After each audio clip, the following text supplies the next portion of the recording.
মুহাম্মদুর রাসূলুল্লাহ সাল্লাল্লাহু আলাইহি সাল্লাম বলেছেন, ফাইন কুবিলা মিনহু কুবিলা সাইরু আমালি। যদি সালাত কবুল হয়ে যায় আল্লাহর কাছে, অন্য যত আমল আছে সমস্ত আমল অটো কবুল হয়ে যাবে। আর হজ্জের হিসাব হবে না, আর সিয়ামের হিসাব হবে না, আর যাকাতের হিসাব হবে না। সালাত কবুল হয়ে গেছে, সালাত কবুল হয়ে গেছে মানে তার অন্য আমল সব কবুল হয়ে গেছে। ওয়াইন রুদ্দাত, যদি সালাত বাতিল হয়ে যায়, এই হাদিস কিন্তু বেনামাজির হাদিস না। আবার শোনেন, আপনারা ভুল বুঝেন না, কিন্তু এই হাদিস কিন্তু বেনামাজির হাদিস না। এই হাদিস মুসল্লির হাদিস। কার হাদিস? মুসল্লির হাদিস। সালাত পড়েছে, আল্লাহর কাছে সালাত নিয়ে গেছে। ওয়াইনে রুদ্দাত, যদি সালাত বাতিল করে দেওয়া হয়, রুদ্দা আলাইহি সাইরু আমালি, জীবনে যত আমল করেছে সব আমল অটো বাতিল হয়ে যাবে। তাহলে মুসল্লিকে সালাত পড়তে হবে এই নিয়তে, সালাতটা যেন আল্লাহর কাছে কবুল হয়। আর আমি এই হাদিসটাই বলছি। রাসূল সাল্লাল্লাহু আলাইহি সাল্লাম বলেছেন, সালাত আদায় যখন শেষ হয়ে যাবে, মসজিদ থেকে যখন বেরিয়ে যাবে, তখন যেন বলে সুবহানাকাল্লাহুম্মা ওয়া বিহামদিক আশহাদু আল্লা ইলাহা ইল্লা আনতা আস্তাগফিরুকা ওয়া আতুবু ইলাইকা। এই দোয়াটি পড়া মাত্রই আল্লাহর কাছে সালাতটা কবুল হয়ে যাবে। আমি এই জন্য কথাটা বলছি। আর যদি এটা ওযুর পরে পড়েন, কখন ওযু শেষ করেছেন, একটা ওযুর ফজিলত কত! আল্লাহ রাসূল সাল্লাল্লাহু আলাইহি ওয়াসাল্লাম বলছেন, কেউ যদি ওযু শেষ করে পড়ে আশহাদু আল্লা ইলাহা ইল্লাল্লাহ ওয়াহদাহু লা শারীকা লাহু ওয়া আশহাদু আন্না মুহাম্মাদান আবদুহু ওয়া রাসূলুহু আল্লাহুম্মা জাআলনি মিনাত তাওয়াবিন ওয়া জাআলনি মিনাল মুতাতাহহিরিন। রাসূল সাল্লাল্লাহু আলাইহি ওয়াসাল্লাম বলছেন, এই দোয়াটা যে ব্যক্তি পড়বে, ফুতিহাত লাহু আবওয়াবুল জান্নাতিস সামানিয়া, তার জন্য জান্নাতের 8টি দরজা খুলে দেওয়া হবে। ইয়াদখুলু মিন আইয়াশা, যে দরজা দিয়ে ইচ্ছা সেই দরজা দিয়ে জান্নাতে প্রবেশ করতে পারবে। এটা ফজিলত না?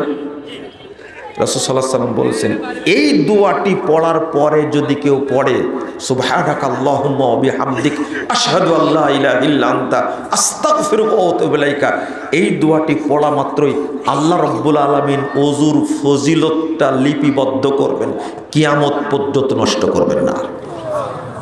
কে কে পড়েন ওযুর পরে এই দোয়াটা? পড়েন না? না, ওটা বলিনি। সুবহানাকাল্লাহুম্মা ওয়া বিহামদিক আশহাদু আল্লা ইলাহা ইল্লা আনতা আস্তাগফিরুকা ওয়া আতুবু ইলাইকা, এটা কে কে পড়েন? হ্যাঁ, কেবল যে বললাম যে ওযুর পরের দোয়া, এটা মাজলিস ভাঙার পরেও পড়া যাবে, আবার কি ওযুর পরেও পড়া যাবে, সালাতের পরে পড়া যাবে, কোরআন তেলাওয়াতের পরে পড়া যাবে। 10,140 নম্বর হাদিস আস-সুনানুল কুবরা, ইমাম নাসাইর একটা অনেক লম্বা হাদিসের গ্রন্থ আছে, 12 খণ্ডে সমাপ্ত, 10,140 নম্বর হাদিস। এই হাদিসের মধ্যে এসেছে যে ওযুর পরেও পড়া যাবে, সালাতের পরেও পড়া যাবে। এখন আস-সুনানুল কুবরা ইমাম নাসাইর হাদিসের গ্রন্থ যদি আপনার কাছে না থাকে, দায়ী আমি না। এজন্য কি আমি দায়ী? তবে হাদিস নাম্বার দিচ্ছি, আপনি নেটে সার্চ করে নিতে পারেন। আরেকটা, ওযুর পরে যদি কেউ এই দোয়াটা পড়ে, রাসূলুল্লাহ সাল্লাল্লাহু আলাইহি ওয়াসাল্লাম বলছেন, তার আমুলনামাটা রুফিয়া তাহতাল আরশ, আরশের সাথে এই আমুলনামাকে ঝুলন্ত অবস্থায় রাখা হবে। এত ফজিলতপূর্ণ। ৯,৯১১ নম্বর হাদিস। বন্ধুরা আমার, চলেন, আমি শুধু আবেদন জানালাম, বহু মানুষ উপস্থিত, আপনারা যাওয়ার সময় এই দোয়াটা পড়ে যাবেন, যেন আমাদের দোয়ার আজকের দোয়াগুলো আল্লাহ কবুল করেন। আপনারা সবাই আল্লাহুম্মা আমিন বলছেন, তাই না? হ্যাঁ, মনে হচ্ছে তাই। সূরা ফাতিহার পরে কি পড়ে? কালকে থেকে শুরু করে গায়রিল মাগদুবি আলাইহিম ওয়ালাদ-দাল্লিন, আল্লাহুম্মা আমিন, হয় না?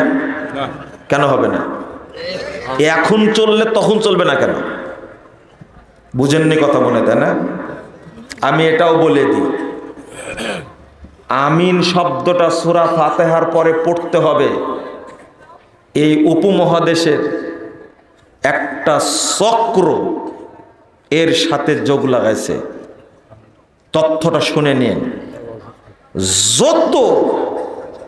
যত বিকৃতি হয়েছে, যত হাদিস কাটছাট হয়েছে, এই উপমহাদেশ হলো অন্যতম কেন্দ্র, যেখানে 12টা বাজানো হয়েছে। কথা বোঝা গেছে? অতএব সবগুলো আপনি করবেন কোরআন এবং সুন্নাহর দৃষ্টিতে, ইনশাআল্লাহ। ইনশাআল্লাহ বলেন, আল্লাহ রাব্বুল আলামিন আপনাকে দিয়ে করাবেন, ইনশাআল্লাহ, অবশ্যই করাবেন।